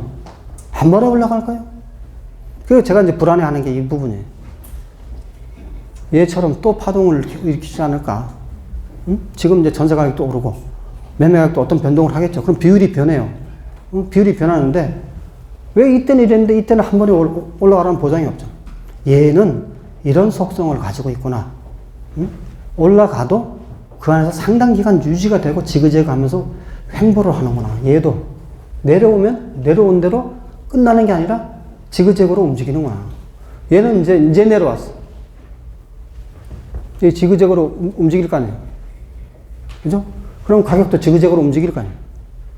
아까 선행기로 봤을 때는, 그러니까 레버리지 모델로 봤을 때는 조정기에 다 임박한 것처럼 보이지만 여기에는 아직은 상당한 압력이 남아있다, 밑에. 응? 압력이 남아있다. 이렇게 될 가능성이 높다는 거예요. 제가 볼 때는. 왜? 위에서도 그랬으니까. 밑에서도 그럴 가능성이, 이제 시작인데. 끝이 아니고, 이제 시작인데. 앞으로도 정부를 꽤나 괴롭힐 가능성이 높다. 그래서 뭐, 이게 푹 내려가는 게 뭐냐면, 대책이 나올 때예요. 831 대책이라고 2003년, 4년, 노무현 정부 때도 뭐, 거의 그냥 실거래가 막 때리고 뭐 난리가 났었죠. 근데 이 밑에서 이렇게 노는 한, 이게 다시 튀어 올라간다는 거죠. 그래서 이게 좀 걱정이에요, 사실. 그 아까 주기로 봤을 때는 거의 임박한 것 같은데, 얘 또 이렇게 움직이면서 얘도 여기서 출렁거리지 않을까. 그래서 딱 단정을 못 짓는 거예요. 아까 그거 보고 조정기 들어갔다. 이제 전세 조정기 들어가서 언젠가 매매 가격이 떨어질 것이다. 이렇게 결론을 내줘야 되는데, 얘를 보니까 이게 조금 더 변동할 것 같은데? 라는 느낌이 드는 거예요. 앞에서 그랬으니까, 두 번이나 그랬으니까, 뭐 여기만 예외될 일이 없잖아. 그죠? 이 지수의 변화는 매매 전세 비율의 변동은 이런 특성을 가졌구나. 그래서 조금 유보를 해두고, 우리 세종대에는 그래도 유명한 이 부동산 전문가들 또 행정가들이 많기 때문에 내가 좀 앞장서서 안정됩니다. 이렇게 하면 좋은데, 이게 속 마음에 이게 탁 와닿지가 않아요. 아니, 진실이면 진실대로 얘기를 해야지, 뭐, 거짓말로 뭘 어떻게 가리겠어요. 이게 보니까 이게 쉽지는 않다. 지금 그런 생각이 들고요. 자, 그 다음에 이제 시간이 많지 않으니까 작년에 들으신 분도 있겠지만, 이론적인 거 하나만 더 할게요. 자, 가격하고, 요건 가격이고, 요건 거래량입니다. 가격하고 거래량으로 놓고 봤을 때, 이 주택시장은 이게 6가지 국면으로 이렇게 돈다. 시계 반대 방향으로 돈다. 이 생긴 모양이 벌집처럼 생겨서 영어로 허니콤 사이클 모델이라 한다. 요렇게 돈다. 요렇게. 가격이 오르고 거래량이 늘어나는 국면도 있고, 가격이 오르는데 거래량이 줄어드는 국면도 있고, 자, 가격도 내리고 거래량도 주는 국면이 있고, 가격이 내리는데 거래량이 증가하는 국면도 있고, 거래량이 증가하는 거는 E5부터 시작해서 E2까지다. 거래량이 늘어나는 건 왜 늘어나냐? 이론적으로는 경기가 좋을 때 거래량이 늘어난다. 무슨 경기? 부동산 경기가 아니고 일반 거시 경제가 좋으면 거래량이 늘어난다. 이렇게 보는 거고, 거래량이 줄어드는 거는 일반 경기가 안 좋기 때문에 줄어든다. 이렇게 보는 거예요. 그래서 요렇게 순환을 해서 돌아간다. 순환이 돌아서 1국면, 2국면, 3국면, 4국면, 5국면, 6국면 이렇게. 자, 한 바퀴 도는데 10년, 평균 10년. 우리가 보통 부동산 10년 주기설 얘기하죠. 그죠? 빨리 돌면 7년 반, 늦게 돌면 12년. 제가 보니까 우리나라는 조금 늦게 도는 편이에요. 그리고 이게 완결 짓지를 못해. 시장 자율이 아니다 보니까 계속 뭘 규제를 하고, 뭐 갑자기 신도시를 지어서 공급량이 한꺼번에 팍 늘어났다가 뭐 시장 자율성이 없다 보니까 이 모양이 이렇게 뺑글뺑글 이렇게 이쁘게 돌아가질 않아. 어쨌든. 그래서 요런 형태를 가지고 있고, 자, 그러면 왜 이런 양식으로 돌아가느냐. 여기에 거시경제가 좋아지는 초기예요. 거래량이 늘어났으니까. 거시경제가 좋아지는 초기. 자, 내년 같은 해를 생각해 봅시다. 조금 경기가 좋아졌다. 그 다음에 거시경제가 본격적으로 좋아진 시기, 거시경제가 아주 좋아진 시기. 요 시기에만, 거시경제가 좋아진 시기랑 부동산 가격이 움직이는 시기랑 시차가 존재하죠? 거시경제는 여기서 좋아졌는데, 벌써. 부동산은 한참 뒤에, 몇 년 뒤에 가격이 오른단 말이에요. 거시경제가 좋아지고 삼성전자가 수출을 많이 해서 뭐 돈이 막 넘친다 어쩌고저쩌다 해도 부동산은 안 움직여. 한참 지나서 움직인다 이거죠. 자, 거시경제가 나빠졌어요. 나빠졌는데도 바로 부동산은 안 죽어. 2, 3년 지나고, 뭐 2, 3년이 뭐 한 3, 4년 지나도 안 죽어. 거시경제가 최악이 됐을 때 뭐 예를 들어서 뭐 위기설이 계속 나온다든가 지금처럼 미국, 중국 싸우고 뭐 관세 전쟁을 벌리고 뭐 갑자기 우리나라 환율이 1200원대로 막 뛰었다가 뭐 난리고 친다든가 국민들이 체감으로 장사 안 되고 자영업자들 뭐 망하고 뭐 난리가 나고 그래야 자, 이 시기는 경제 위기 시기예요. 경제 위기 시기는 주택 수요가 싹 사라져요. 그렇죠? 경제 위기에 누가 집을 사겠어요? 미래가 불안정한데. 그죠? 주택 수요가 예를 들면 10만 개로 줄어들어. 그런데 공급은 어떻게 되느냐? 이때 분양했던 물량이 이때 입주를 해요. 이때 분양했던 물량이 입주를 해요. 경기가 한참 좋아서 30만 개 분양했어. 그럼 30만 개가 쓱 입주를 해요. 2년 반을 거치면서 살 사람은 10만 밖에 없는데 공급량이 25만 개, 30만 개? 그러면 당연히 공급이 많죠. 그럼 가격이 떨어져요. 경기가 좋아져도 가격이 떨어져요. 그래서 공급량의 흐름이 가장 중요한 거예요. 공급량의 흐름이 가장 중요한 거예요. 근데 우리 서울 시민들이 분양가 상한제니까 공급 줄잖아. 뭘 설명을 해야 되는데. 그러면 뭐 재건축 빨리 촉진할게요. 뭐 관리 처분 이후가 다 우리가 관리해서 착착착 가서 가격은 통제하지만 분양은 빨리 하게 할게요. 그 말밖에 더 어떻게 하냐고. 주택시장을 관리하려면 정책이 한 10년, 20년 텀으로 움직여 나가야 돼. 이미 시장을 재건축 재개발 못하게 몇 년 전부터 다 막아놓고 이제 와서 어떻게 공급을 하냐고. 관리를 그래서 박원순 시장님이 권한을 달라 그러는데 권한을 또 줄 수 없는 게 이게 구청별로 다 권한이 있어요. 시장은 권한이 없어요. 시장은 이 아나운스먼트 말로 하는 것밖에 없어요. 말할 때마다 올라가. 말할 때마다. 권한은 구청에 있어요. 구청에서 그 인허가를 내주잖아요. 그죠? 그러니까 구청에서 그걸 안 해주면 소용이 없어요. 서울시 뭐로 해도. 물론 뭐 특별한 경우 조건에 따라서 회수할 수는 있겠지만 그것도 구청의 자율성을 해치는 거잖아요. 그래서 구청에서 다 막아놓으면 서울시가 방법이 없어요. 서울시가. 그러니까 사실은 그게 중앙정부, 시정부, 자치정부가 이렇게 잘 이게 통합이 돼야 돼요. 그런 부분에서는 이게 우리가 집을 공급한다 그러면 10년을 내다보고 공급을 한다 그래야지. 지금 뭐 부수고 있는 걸 막겠어요. 뭐 어떡하겠어요.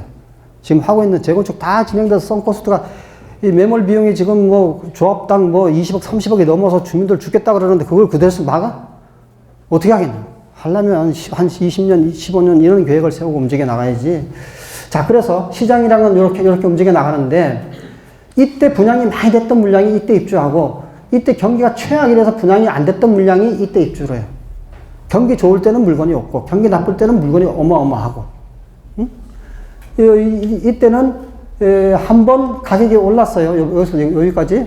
이때는 뭐 빗자루를 갖다 놔도 다 분양돼. 이때는 벽에 금칠해도 안 팔려.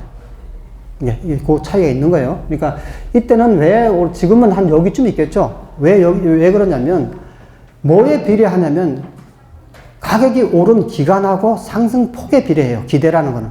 그 기대는 그냥 생기는 게 아니에요. 응? 우리 지금 30대 젊은이들이 왜 집을 살까요? 그만큼 오랜 기간에 가격이 올랐고 많이 올랐기 때문에 그거는 잘못된 기대가 아니에요. 응? 그 기대를 없애야 되는데 어떻게 없애냐? 기대를 없애는 계기는 여러 가지가 있겠죠. 지금처럼 무지막지한 세금을 때리든가, 세계 경제가 폭망하든가, 응? 그죠? 또 어떤 유명한 강사가 나와서 그냥 아침에 TV만 틀면 계속 집값 떨어진다고 계속 떠들든가, 그건 아닌 것 같아요. 말은 바로 해야지 대단한 소리 계속 한다고 해서 진짜 모르는 사람 한두 명 속아 넘어갈까? 그거 누가 속아 넘어가겠어요. 응? 그러니까 이게 바뀌는 게 굉장히 힘들어요. 정부도 그래서 뭐라 그래요? 대책 발표하면서 내년 초에 안 되면 한 번 더 발표하겠다 그러죠. 자신이 없는 거예요. 한 번에 그렇게 무지막지한 걸 냈는데도 이게 잡힐까라는 그게 없는 거예요. 자신이. 비례하기 때문에. 오르간데 비례하기 때문에. 이때는 한번 이것도 떨어지면 그것도 똑같은 거예요. 떨어진 기간하고 떨어진 폭에. 이때는 뭐 내가 여기저기 강의하면서 집값 오를 테니까 지금 어느 지역에 사세요. 뭐 지금부터 준비해야 됩니다. 아무도 안 들어요. 아무도 안 들어. 이때는. 건설업체들 보고 가서 지금 좀 땅 준비해야 되고 토자가 들어가야 되고 시행사들 동원해서 땅을 사야 되고 뭐 경매 들어가야 되고 말 안 들어요. 언제 땅을 사느냐? 여기 때 딱 삽니다. 여기에 딱 과일 이때 딱 사면 상사들이 사인을 금방만 해줘. 촥. 왜? 집값이 막 들떠 있으니까. 그러면 바로 바로 이제 한 10년을 가지고 있어요. 10년을. 망하는 거죠. 여기서 땅을 사서 성공해서 여기까지 올라가면 재벌이 하나 나와요. 호반, 중흥, 의회사들 여기서부터 시작했어요. 세종시 여기서부터 시작했어요. 한 사이클 도는데 재벌이 됐잖아요. 그죠? 부영도 마찬가지고. 딱 한 사이클 도는데. 이거 거꾸로 돌면 대기업도 망해요. 거꾸로 돌면.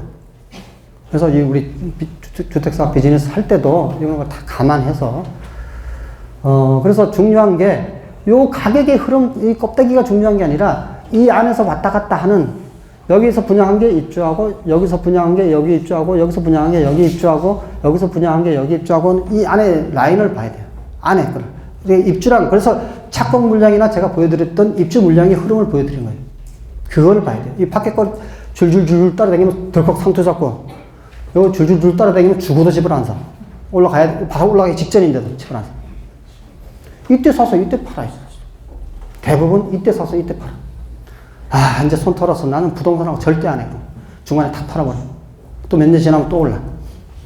그러니까 미치는 거죠, 사실은. 예. 그러니까 이 건설 비즈니스 사업도 굉장히 어려운 거예요. 그죠?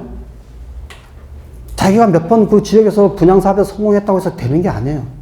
이것도 굉장히 어려운 판단의 영역인 거예요. 이 부분도. 자, 그러면 이제 관심 있는 게 우리나라는 지금 현재 어떻게 되어 있느냐. 이 전국 지도에, 전국 거예요. 이게 1국면, 2국면, 여기까지 2국면을 봐야죠. 여기 지금 3국면이냐, 4국면이냐, 이게. 보합이란 걸 우리가 어디까지 보합이라고 해야 될까? 지금 11월까지 전국 기준으로 뭐 한 1, 2% 떨어졌잖아요. 그죠? 그럼 원래는 이렇게 가야 되는데, 이렇게 갔다가 이렇게 가야 되는데. 이 현실 그림은 이게 이게 짬뽕이 돼 있어요. 어쨌든 3m 4국면으로 가고 있는 거잖아요.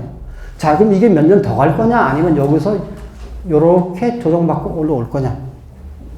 이제 이게 문제죠. 이제 그 조건을 정하는 거는 현재 입주량, 향후의 경기, 그 다음에 정부의 주택 정책, 그 다음에 아까도 얘기했지만 그 베이비붐 세대들의 어떤 재테크, 자산 관리, 이런 게 다 포함되어 있을 거 아니에요. 그죠? 그 대신에 우리나라 경우는 이렇게 밑으로 많이 떨어진 적은 없어요. 물론 명목 가격이에요. 여기다 물가를 반영해 실질 가격으로 하면 좀 변동폭이 커지긴 해도 제가 쭉 해본 바에 의하면 그러니 젊은 애들이 집을 사는 거죠. 이렇게 돌아서 가더라도 언젠가 올라간다. 돌아서 가더라도. 이게 이제 전국 사이클이고요. 근데 전국이라는 건 요새는 별로 의미가 크게 과거에 비해서 많이 줄었어요. 왜냐면 서울하고 또 서울 수도권하고 지방하고 너무 따로 놀아. 그걸 파견시키면 별 의미는 사실 별로 없어요. 예전에는 그래도 강남, 강북, 수도권, 지방, 뭐 광역시 이렇게 해서 쭉 순환해서 돌아가는 고리가 있었는데 지금은 따로 놀아요. 따로. 수도권 따로, 지방 따로. 그러니까 두 개 평균해서 뭘 해놓으면 별 의미는 없는데, 자, 다음 서울입니다. 작년은 제가 여기까지 보여줬죠? 작년은 여기까지. 그래서 이렇게 갈 것이다. 그러니까 맨날 욕만 먹어요. 맨날 틀려갖고. 어찌됐든 간에 가긴 갔잖아요? 근데 문제는 뭐냐면 이게 10월까지 이제 숫자인데 왜 거래량이 10월밖에 없기 때문에 가격은 11월까지 나왔잖아요? 그러면 12월까지 그 하반기 상승세를 다 치면 여기 가 있을 수가 있어요, 여기. 그러면 이게 2국면이냐 3국면이냐는 거죠. 이게 보합이 아니잖아, 지금. 이 모양은 보합으로 되어 있는데. 이게, 그걸 치면, 올라가 치면 이렇게 가 있을 거 아니에요, 이렇게. 그죠? 이렇게 가 있을 거 아니에요. 그래서 11월과 12월 상승을 감안하면 2국면의 가능성도 있다. 아직 3국면이 도래를 안 했다. 3국면이. 꺾이긴 꺾였는데, 거래량도 줄고, 가격 상승률도 둔화되고, 이렇게 해서, 언뜻 보기에는 3국면 같기도 하고, 2국면 같기도 하고. 2, 3국면으로 표현했어요. 나도 빠져나갈 구멍이 있어야 되니까, 2, 3국면으로 표현했는데. 그래서 지금 이제 뭐, 그러잖아요. 고가 아파트들은 대출이 안 되니까, 뭐 10억 이상짜리는 지금 뭐 매수세가 둔화돼 있고, 그 다음에 9억 이하 강북이나 또 지방 물량은 또 매수세가 더 살아나서 뭐 풍선 효과가 있다 이렇게 하는데, 그 다음에 이제 여기서부터 시작해서 여기까지 올라올 때까지 2013년부터 해서 실제로 오르면 2014년부터 봐야 되는데, 기간하고 오름폭, 이게 지금 엄청난 기대를 지금 만들어 놓고 있는 거예요. 저 기대를 부셔야 되는데, 저 기대를 어떻게 부셔요? 자연스럽게 경기가 아주 나빠지던가, 나라가 망하던가, 아니면 진짜로 야금야금 안 좋은 게 자꾸 우리 피부에 와서 닿던가, 아니면 공급량이 좀 많아져서 야 이제 앞으로는 더 못 오르겠는데? 예를 들면 용적률을 300%로 확 마지막에 다 올려준다. 도시계획 기준을 국계법을 바꿔갖고 그냥 용적률을 주거지역으로 500%로 한다. 그럼 폭락을 하겠죠. 그렇지 않는 한 그게 되겠어요, 그게. 그러니까 지금도 굉장히 그런 압력에 아직도, 그래서 지금도 하락기라고 서울을 단정하기는 어렵다. 하락기라고. 그래서 내년도 아마 상반기 정도까지는 이제 영향을 미치겠지만, 입주량의 흐름으로 봤을 때 앞에서 보통 판단할 때 입주량으로 판단해요. 입주량이 그렇게 많이 안 늘어나기 때문에 조정을 받더라도 이런 정도 선에서 이렇게 올라가지 않을까, 이렇게 조정을 받더라도 이렇게 올라가지 않을까. 그래서 여기까지 제가 이제 그래도 조금 늦은 것 같긴 한데 하고, 그 다음에 주요 종합에는 아까 지금 제가 말씀드린 내용이 들어있습니다. 내용이 들어있고요. 여전히 압력이 강하다라는 얘기고요. 요거는 여기 비즈니스 하시는 분들, 사업을 하시는 분들 입장이에요. 여기는 토지 매입 영역이고요. 여기까지는, 이 국면까지는 시행 사업이 가능한 국면이에요. 여기서는 조심을 해야 돼요. 아직까지는 이 국면에 지금 걸쳐 있는 거예요. 여기서부터는 되도록이면 직접 사업하기보다는 좀 안전한 시공 수주라든가 이런 국면을 해야 되고, 여기도 건설업체 볼륨을 유지하고 직원을 월급 주고 또 회사를 유지하려면 공사를 안 할 수는 없잖아요. 상당히 선별 수주를 해야 되고, 주로 이제 싼 땅을 찾는 기회를 삼아야 되고, 그런 이제 우리가 비즈니스 할 때도 아까도 말씀드렸지만 되도록이면 이 영역에서 토지를 매입을 해서 딱 준비를 해야 되고, 여기서는 수요가 워낙 많으니까. 지방은 지금 어디 있냐? 지방은 거의 이제 여기에 있긴 하지만 금방 이렇게 돌아오겠죠? 지방도? 정부에서 또 지방 활성화 대책을 낼 거 아니에요. 선거 전후라든가 내년 후년 대선이라든가 이런 낼 거 아니에요. 그때가 계기가 돼서 지방은 슬슬 준비를 하면 되는 거고요. 금매물, 싼 매물들 좀 이렇게 골라서 이렇게 매입하면 되는 거고, 수도권은 가급적이면 추경 매수는 좀 피해야죠. 추경 매수는 좀 피해야 되고, 기업에서는 사업할 때도 무리하게 지금 땅을 사면 반드시 물립니다. 지금 땅을 사면. 하긴 업체들은 땅이 없으니까 서울에서는 뭐든지라도 그냥 살려고 하는데, 워낙 서울에 땅이 없으니까 우리가 이제 지방이나 이렇게 공공택지로 생각하면 그런 것까지 다 감안을 해야 되는 거죠. 자, 그래서 제가 시간을